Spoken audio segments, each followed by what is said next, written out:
everyone and welcome to this YouTube class, and in this lecture video we will discuss about the vector calculus. Vector calculus is very important mathematical tool for the all part of physics, means either this is जो electromagnetics से related हो हमारा electromagnetic means इसमें दोनों आ जा रहा है electrostatic and magnetostatic और मैकेनिक्स सारे पार्ट में ये वेक्टर कैलकुलस बहुत ही इंपॉर्टेंट रोल प्ले करता है. ये lecture not only for your class 12 but higher study means for BTech BSc उसके पॉइंट ऑफ व्यू से भी ये वेक्टर कैलकुलस बहुत ही इंपॉर्टेंट मैथमेटिकल टूल है, जिसका डिस्कस हम लोग स्टेप बाय स्टेप और एक हर छोटी छोटी बातों को यहाँ पर हम लोग डिस्कस करेंगे.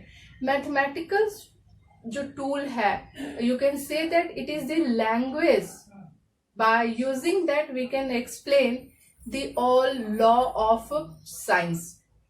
जैसे कि ये मैथमेटिक्स है हमारा I is equal to 0, I is equal to 0 is the mathematics.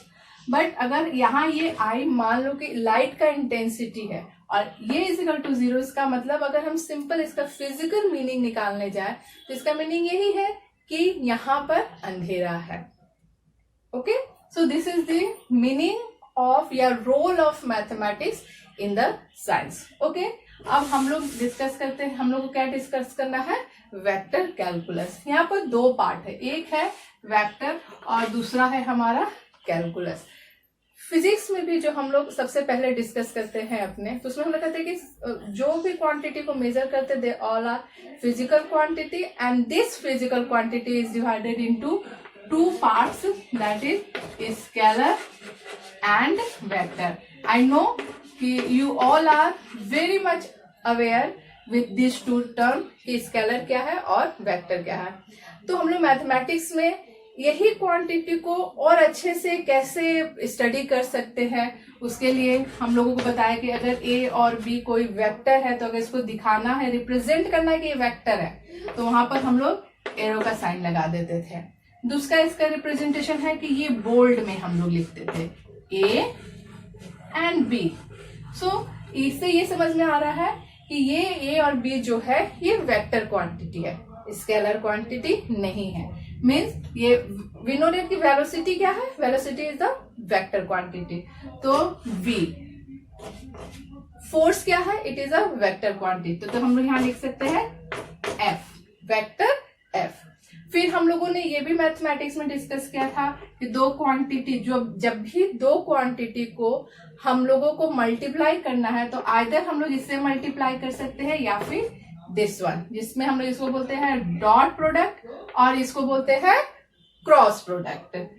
अब इससे आगे जो 11th क्लास में पढ़े हैं, इससे आगे हम लोग पढ़ेंगे और इस वेक्टर को कैलकुलस से ज्वाइन करके देखेंगे. कैलकुलस में भी हम लोग दो पार्ट में स्टडी किए हैं. पहला जो है दैट इज द डिफरेंशिएशन और दूसरा जो है वो है हमारा integration. First one is differentiation and second one is integration. अब हम लोग जो डिस्कस करने जा रहे हैं वो है vector calculus, means scalar, vector, differential, integration. इसको पढ़ने से पहले एक और चीज हम डिस्कस करना चाहते हैं. जब हम लोग डिफरेंशिएशन पढ़े होंगे तो वहां पर हम लोग इस तरह का नोटेशन यूज करते थे. Means differentiate any quantity with respect to x.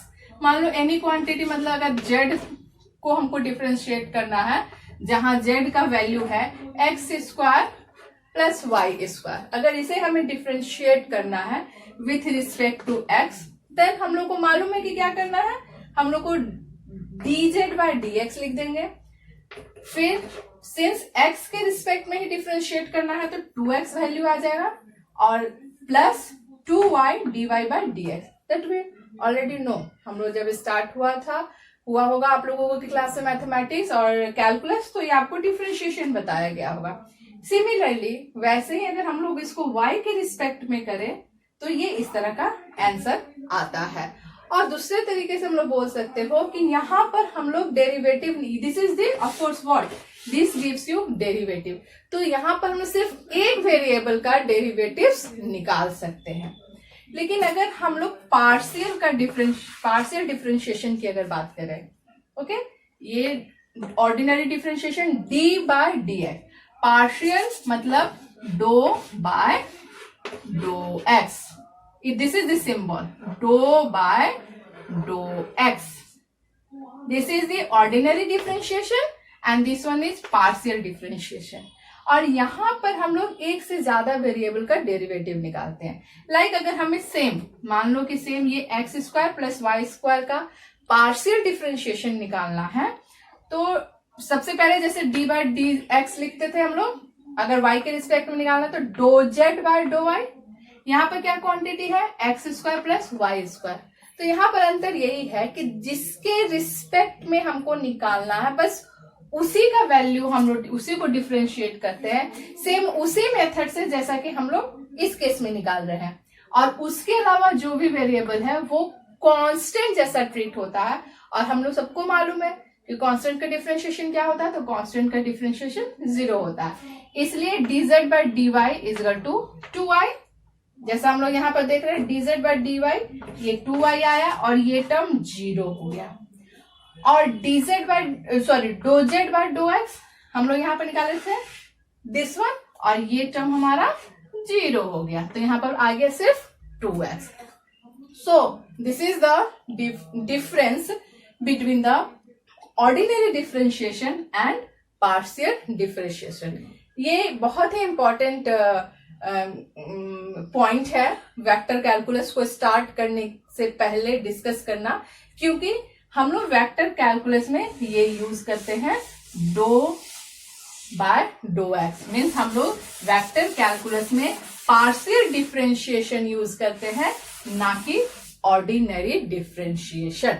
Okay, सो अब हम लोग का पॉइंट हम लोग स्टार्ट करते हैं। इस वेक्टर कैलकुलस में जो सबसे मेन हीरो है, जो सबसे मेन मीन्स वही जो क्वांटिटी है वो कभी किसी और वेक्टर के साथ मिलकर के कुछ और रिजल्ट देता है, किसी और के साथ मिलकर कुछ और रिजल्ट देता है, वो होता है दिस डेल्टा, वो होता है ये डेल्टा।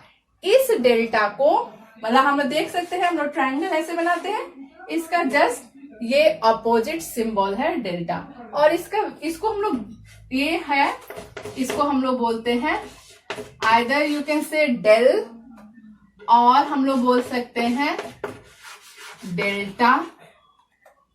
इसको हम लोग partial differentiation vector, partial differentiation vector भी बोलते हैं। ये क्यों बोलते हैं, देखते हैं कि ये क्यों बोलते हैं। एक्चुअली ये, और इसको नेबुला भी बोलते हैं। Nebula is the name of this scientist, जो बहुत बड़े मैथमेटिशियन थे और उन्होंने इसकी खोज निकाली थी। ठीक है, अब हम लोग का क्वेश्चन है कि हम लोग इसको पार्शियल डिफरेंशिएशन वेक्टर क्यों बोलते हैं। एक्चुअली इसका जो वैल्यू होता है वो होता है I do by do X plus J do by do Y plus K do by do Z. ये इसका वैल्यू होता है, इस डेल्टा का वैल्यू होता है I do by do X plus J do by do Y plus K do by do Z. यहां पे हम लोगों को क्या दिखा, do by do X, D by D X नहीं दिख रहा है, डो बाय डो एक्स दिख रहा है, इसलिए इसको इसके नाम में आगे पार्शियल आया। यहां पर पार्शियल डिफरेंशिएशन है, ऑर्डिनरी डिफरेंशिएशन नहीं है, दैट इज द रीजन ये पहला वर्ड आया पार्शियल डिफरेंशिएशन। दूसरा है वेक्टर, क्या हम लोग बोलते हैं इसको, पार्शियल डिफरेंशिएशन वेक्टर। ये वेक्टर क्यों बोलते हैं इसको, यहाँ पर हम लोग देख रहे हैं ये है, इसके साथ आई लगा हुआ है, इसके साथ जे लगा हुआ है और इसके साथ के लगा हुआ है। जब आप लोगों ने वेक्टर पढ़ा होगा तो उसमें देखे होंगे आप लोग कि हमारा ये 3 डायमेंशनल है, कोई ये एक्स एक्सिस है, वाई एक्सिस है और जेड एक्सिस है। तो अलोंग दिस एक्सिस हम लोग आई वेक्टर लेते हैं, ये जे और ये के, और ये जो कैप हम लोग पहना रहे हैं, ये जो कैप है इसलिए इसको बोलते हैं यूनिट वेक्टर। और यूनिट वेक्टर क्या होता है? वो वेक्टर जिसका मैग्नीट्यूड 1 होता है। तो आई का मैग्नीट्यूड हो गया 1 और डायरेक्शन हो गया along x axis. I vector, unit vector I means कि इसका मैग्नीट्यूड 1 है और डायरेक्शन एक्स एक्सिस की तरफ है।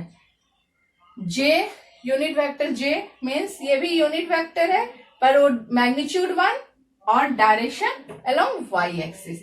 And similarly K is a unit vector having the magnitude 1 and direction along the z axis.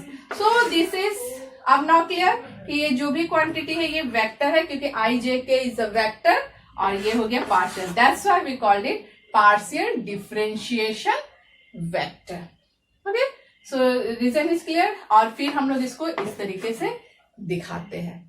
ये जो नेबुला है, ये जो डेल है, ये जो डेल्टा है, ये जो पार्शियल डिफरेंशिएशन वेक्टर है, यही मेन रोल प्ले करता है इस वेक्टर कैलकुलस में।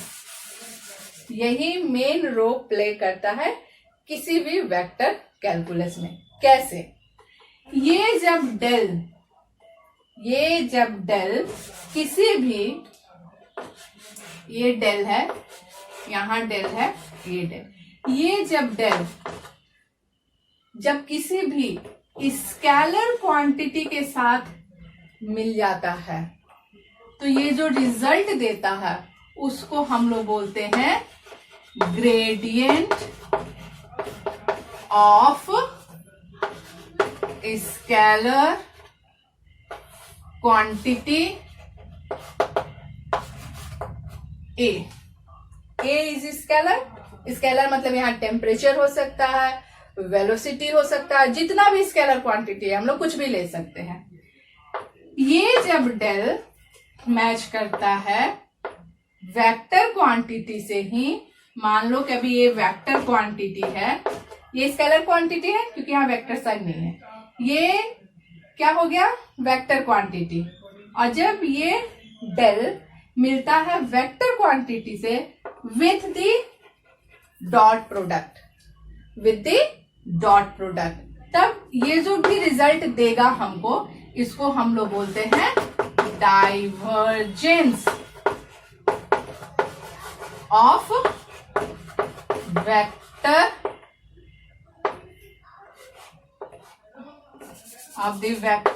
ए। ठीक है? और जब यही डेल ऑपरेट करता है किसी वेक्टर क्वांटिटी के साथ विथ क्रॉस प्रोडक्ट, और तब हमको जो रिजल्ट मिलेगा उसको हम लोग बोलते हैं कर्ल ऑफ वेक्टर। ये बहुत ही इंपॉर्टेंट टर्म है ये सब, ग्रेडियंट ऑफ स्केलर। ये सेम क्वांटिटी है हमारा डेल, ये डेल मिला जब स्केलर के साथ, ये डेल जब मिला स्केलर के साथ, और जो रिजल्ट मिलेगा उसको हम लोग ग्रेडियंट बोलेंगे। जैसे when you add some sugar in water then the solution को क्या बोलते हैं हम लोग? ऑफ कोर्स शरबत बोलते हैं। वैसे ही जब ये ऑपरेट किया किसी स्केलर क्वांटिटी के साथ तो हमको जो क्वांटिटी मिलेगा, जो रिजल्ट मिलेगा, उसको हम लोग ग्रेडियंट बोलते हैं। ओके, ये जब डेल ऑपरेट करता है किसी वेक्टर क्वांटिटी के साथ, यहाँ क्या हो गया? स्केलर। और जब वेक्टर क्वांटिटी की बात, तो जब हम लोग वेक्टर पढ़े थे तो वहां हम लोग जानते हैं कि जो वेक्टर के केस में हम लोग जो प्रोडक्ट लेते हैं वो डॉट और क्रॉस में लेते हैं। अगर हमको सिंपल क्रॉस का बात करें तो हम लोग इस तरह का लेते हैं, ठीक है। लेकिन यहाँ पर मीनिंग चेंज होता है, वेक्टर क्वांटिटी में जो मल्टीप्लीकेशन होता है वहां मीनिंग चेंज हो जाता है डॉट का और क्रॉस का। तो जब कोई वेक्टर क्वांटिटी, मान लो कि वो फोर्स ही है, जब वो फोर्स जो कि वेक्टर है डेल ऑपरेटर के साथ ऑपरेट करता है विद द डॉट प्रोडक्ट, तो जो रिजल्टेंट मिलेगा वो डाइवर्जेंस उसको बोलेंगे। और जब ये वेक्टर क्वांटिटी डेल के साथ ऑपरेट करेगा but with the cross product, तो उस केस में हम लोग इसको बोलेंगे कर्ल ऑफ अ वेक्टर, मतलब जो रिजल्टेंट हमको मिल रहा है उसको बोलेंगे curl of a vector A. Next lecture video में हम लोग इससे रिलेटेड और कॉन्सेप्ट को क्लियर करेंगे। मीन्स ये इसका जो फाइनल रिजल्ट होगा वो स्केलर होगा कि वेक्टर होगा देखेंगे। फिर इस यहाँ पर रिजल्टेंट जो होगा वो स्केलर होगा कि वेक्टर होगा वो डिस्कस करेंगे। सिमिलरली यहाँ पर जो कर्ल जो हमको मिल रहा है वो स्केलर होगा कि वेक्टर होगा। जैसे कि हम लोगों ने एग्जांपल लिया शुगर सॉल्यूशन का, वहां पर बोला कि वो शरबत बन जाना, तो फिर हम लोग टेस्ट करके देखेंगे कि ये मीठा है कि नमकीन है। यहाँ पर भी हम लोग ये देखेंगे कि ये जो इन दोनों से मिल करके जो रिजल्ट मिल रहा है वो वेक्टर है कि स्केलर है। यहाँ पर वेक्टर है कि स्केलर है। सिमिलरली यहाँ पर वो वेक्टर है कि स्केलर है। ये हम लोग नेक्स्ट क्लास में डिस्कस करेंगे। और कहाँ पर फिजिक्स में हम लोग इसको यूज करते हैं, किस किस टर्म में, स्पेशली हम लोग ज्यादा से ज्यादा अपने इलेक्ट्रोस्टैटिक में इसको डिस्कस करने की कोशिश करेंगे। तो ये कहाँ यूज होता है और उसका फिजिकल मीनिंग क्या होता है, जनरल प्रैक्टिकल लाइफ में इसका कैसे हम लोग यूज करते हैं, तो ये सारे कॉन्सेप्ट को हम लोग डील करेंगे। Okay, so thank you so much for watching this video and have a nice